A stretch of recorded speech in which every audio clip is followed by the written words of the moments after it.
Hey, hey, hey, welcome back to the Passive Buddies podcast. In today's episode, we are going to be covering maximizing your earnings as an affiliate marketer. Some of the biggest misconceptions about affiliate marketing and why some affiliate marketers fail and how you can change that up.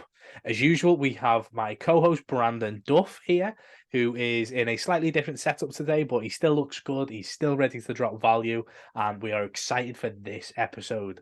How's things, pal? I am doing amazing. Not only did I get a new setup, but look at your setup. You got your green. Well, do we let them know on the magic that's happening? Oh, yeah, guys, You're like not. You're. behind the scenes. Are We you do. outside or are you I'm indoors. using magic? I am using magic. I am not stood outside some random brick, and no bricks in the UK look this good, guys. Like, just they don't. So this is my setup, which looks proper dodgy. And then when you put it to there, it looks a little bit better. We've got a new microphone, we've got lighting, it's all going on, guys. We're upping our content level so we can bring more value to you.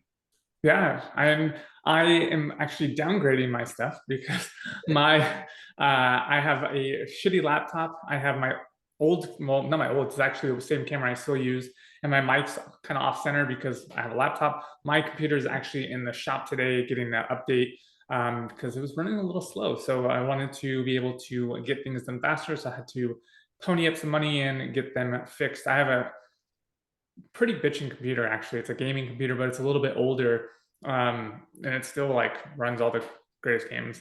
But anyways, besides, it doesn't matter. We're here to give you guys value. We don't care. You guys don't care about our lives.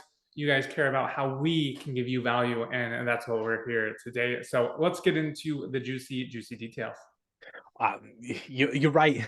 The fact that we've got a green screen, a broken computer, and all those things are going to help you maximize your earnings as an affiliate marketer.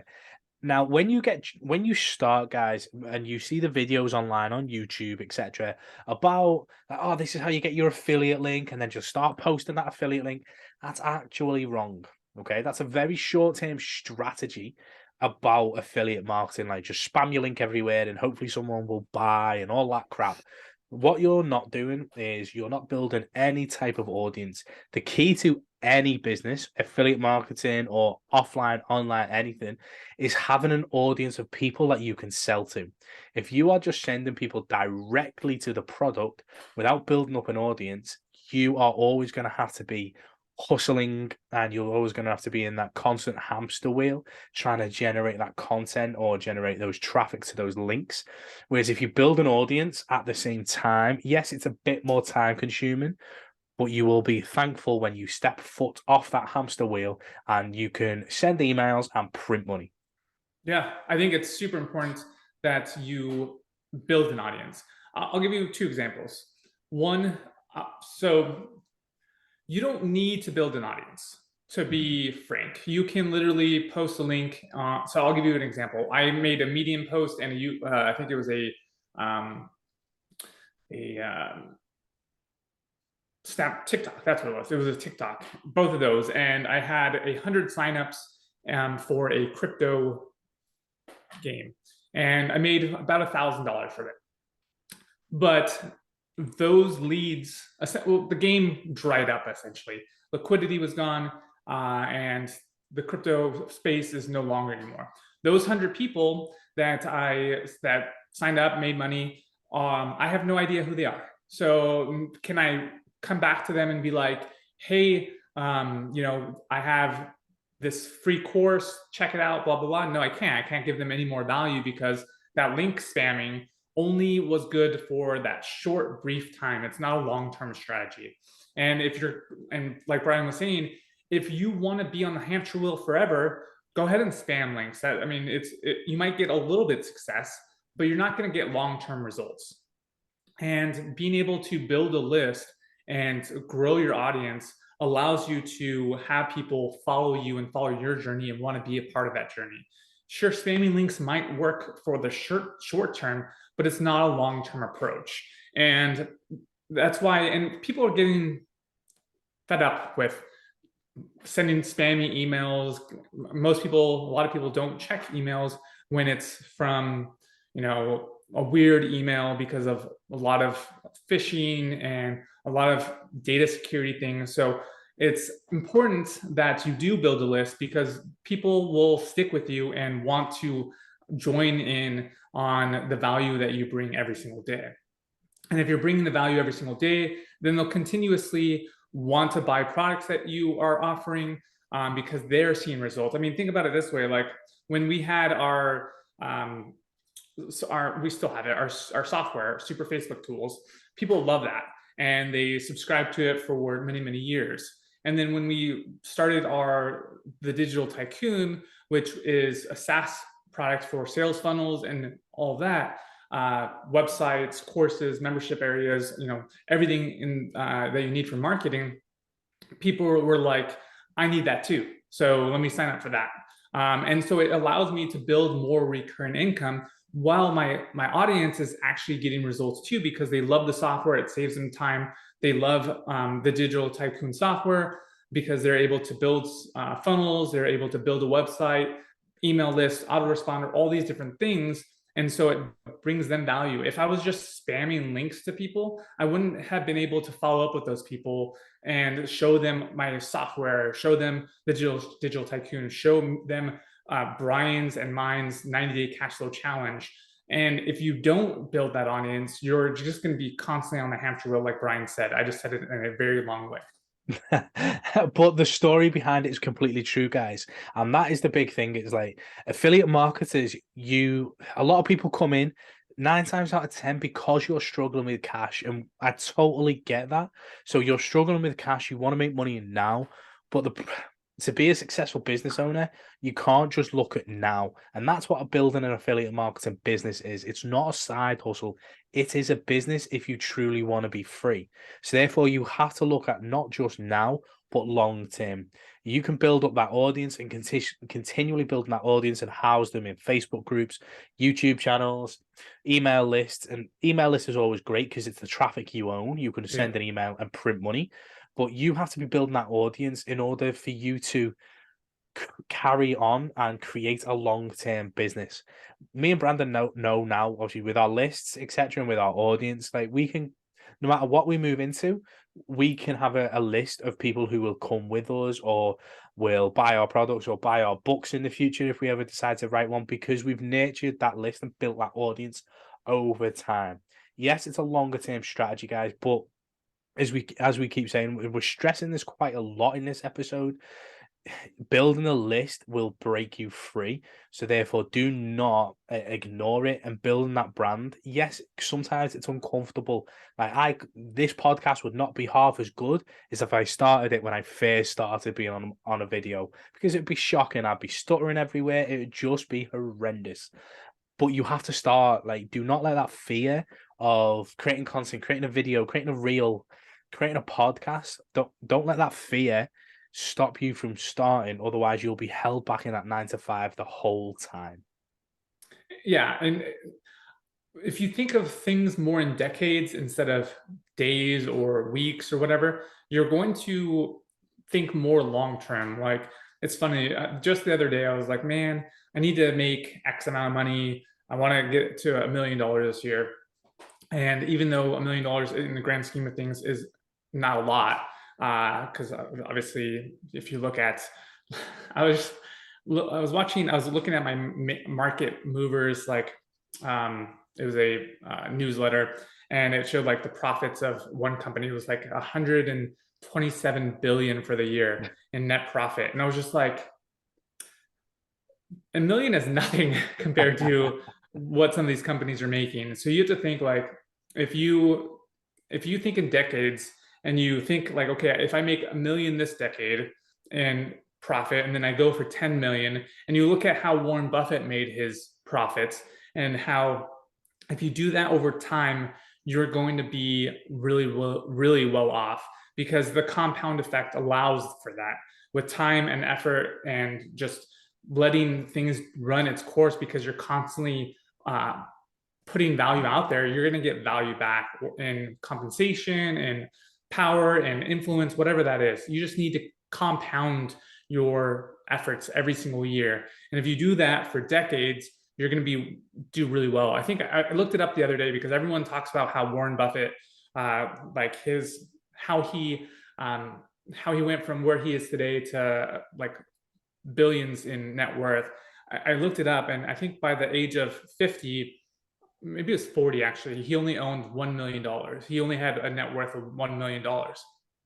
So that gives me 4 more years to have $1 million. I mean, I wouldn't ever have $1 million in my bank account because I would obviously put that money to work, buy real estate, put in stocks, bonds, all the boring stuff in general, businesses. But we already have $1 million in net worth. But if you think about that, and that Warren Buffett's had $1 million at age 40, and I think by age 50 he had $10 million. The compound effect of having that much money allows you to really become substantial in wealth. I mean, if that's money, if that's content, whatever that is, if you just compound your results over time, you're going to be exponentially well off in a few decades. So, and it's funny because just seeing and I looked it up, it's just crazy. Like he only had $1 million at 40 and only $10 million at 50. And where he is now is like crazy. So just put that in perspective. Like if you get to $1 million at 40, then you can be the next Warren Buffett in a sense. And like when you start, like I know it'll be like, oh well, I don't want to make $1 million, and no, like because there will be negative associations to money. And so when you're hearing $1 million, I don't want to make. I just want to get to 10 grand. Yes, that's your stepping stone. And when Brandon's talking about like looking decades, this is what it is. Like, oh, for Brandon, it's 4 years till he hits 40. Unfortunately, I've got 9. Just put it out there. But like what Brandon said, like by 40, like well, he wants to do $1 million this year, but like when he first started, let's go back 10 years and he was in the fitness industry, like it would have been, yeah, okay, let's get to 10 grand, let's get to 20 grand, let's buy like, and those incremental steps which you are probably at, guys, like you just want to make enough money to quit your job. Safety net is always about 10K a month. Now this seems to be the golden number that caters in for any sudden change of bills or circumstances. You have that little buffer now, but once you get to that, what are you going to do? You're going to settle? I guarantee you're not. You're not going to settle at that stage. You're going to go, right, okay, now I'm at 10K, I want 20K a month. Now, that isn't because you're greedy. It's because that's the next step in your progression. And as humans, if we stop progressing, we'll go backwards. If we stay still, we go backwards. So when you hit 10K, and you will, guys, because you're following this podcast, you're listening to this podcast, you're following us on YouTube, you've joined the Cash Flow Challenge, you're taking action, you will get there.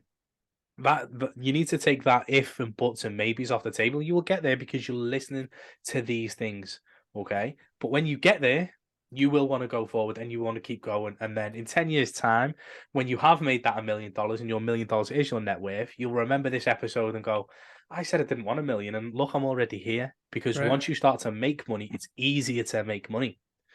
So, and that is with affiliate marketing. When you build your list, it's easier to make money. It's easy to be a success. You put one front offer up, you get an opt-in page, and then you have plenty of back offers. There's plenty of things that I sell to my email list that I know will help them even further in their journey. But everybody sees it from a marketing perspective, the cash flow challenge. Everyone's like getting drove into the cash flow challenge because that is where you need to start. From there, it's funnel builders, which is actually included in the cash flow challenge. But if it wasn't, it'd be a funnel builder, it'd be an AI copywriter. There's books that I recommend. There's so many different things that I sell to my email list because they will help you on your journey now that you've decided to build cash flow. So having those back office of offers and being able to sell to them. But if you've done what we said originally, which was just spam your link, how are you going to sell them? Like Brandon said, he sold the Facebook Super Tools, which is an amazing piece of software. But if you didn't build that list, how would he have sold the Digital Tycoons? How would he have sold the Cash Flow Challenge? He would have had to jump on that hamster wheel. He would have had to do his daily lives. He would have had to do his 3 content pieces a day. He would have had to keep working. Now, Brandon's a bit of a fitness freak, so doesn't mind running on a hamster wheel for a bit. But that is not how you build a business, guys. It is about that list, that audience, and that retention. Yeah, and it's 100%. I see this a lot too, is people do things like just do their Facebook lives, their posts, and they don't do anything else. They think that if they do a live and a Facebook post, someone will click on their profile, click their link, go through their funnel, and make a sale. And that's not the case. One, you're not building a list. Two, your lives and your posts get pretty much disappear after 24 hours, essentially. Like, I don't know about you guys, but I don't go to a person's profile and scroll back, a month to see all their content. No one does that. However, on YouTube, I do go through people's videos and I'll watch a bunch of their videos. So be mindful of the different platforms and how people react on them. Because if you're just posting your lives, your posts every single day on Facebook, you're not really building a true audience in a sense. If you're not reaching out to people, saying, like, being personable, connecting with people, all these things are important to do on your Facebook, but also on other social media platforms. And it's so easy today with tools to be on all these different platforms. And it takes literally a few extra, maybe 2 minutes to take short form content from TikTok and post it on 3 other platforms. Brian told me a amazing tool the other day called CapCut that I've been using to take that video and post it on TikTok, post it on Shorts, post it on Reels, all these different things, so that I can get more value out to my audience. But the more you post, the more of those eyeballs that are going to see your content on different platforms. And if someone misses it on Facebook, they might follow you on Instagram. They might see it on Instagram and then opt in. But ultimately, you need to build that list, because, say, for instance, you become Andrew Tate, and I mean, you won't be that bad of a person, but you'll be someone who blows up and then people want to shut them down. Essentially, you have that email list, so you can continuously emailing your audience, versus if your Facebook gets shut down, you can't use it anymore. So it's important to have that email list so that you are able to still be in touch with your audience. Well, 100%. Can't agree more with 90% of what you said. I quite like Andrew Tate. 10%? You do? Oh, I quite like a lot of his stuff. I like his marketing strategies. Like, I don't agree with everything he says, but I love his marketing. I think he's so clever with that. I think he's a good marketer. I think he's not a good person. So, guys, obviously, feel free to drop a comment whether you love him or you hate him. This is the first time me and Brandon have actually spoke about it, which is quite interesting. But as you say, like, as you build that audience, like, platforms are so funny, and I think that was the point Brandon was really going for. Platforms are so funny. Like, a TikTok account could be shut down, an Instagram account could be shut down, just for anything. And I mean, like, there's so many stupid things people have reached out to me. It's like, hey, we've been shut down because of, like, they don't even give you a bloody reason.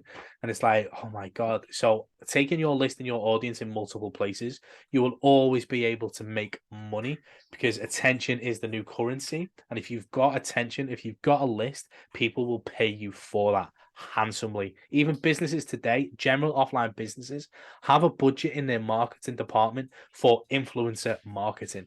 I mean, like, literally get paid just to put a reel together or a TikTok together, or send an email to your list, or put a paid shout out on your blog, which is another audience builder. There's so many different ways, guys. But if you just stick to the easy route, which is, and I say that in quotation marks because it's a stupid route, just spamming your links everywhere, you will probably die out within 3 months, and you'll go back to your 9 to 5, and you'll think affiliate marketing is a scam, when it really, really isn't. You just need to do the right strategies. Yep. And just to end on this point, I'll give you a perfect example with TikTok. When I was posted on TikTok, I talked about how I made like 100 sales with crypto. I got one video reported for not being on, like, within their guidelines or whatever on TikTok, which then made a cascading effect where they did that to all my videos and caused my account to get closed down. And I wasn't doing anything. And I actually do the same exact things I write today Instead of on crypto, it's affiliate marketing. And that account got shut down, and this one hasn't, this new one. And so it's just, Brian was telling how finicky it is. And if your account gets shut down and you don't have a list, then you're starting from scratch. So make sure that you are building your audience. And that's also, maybe we'll get into this another video, but why a lot of these faceless videos might not be the greatest thing, because of obviously you're not building a brand at that point.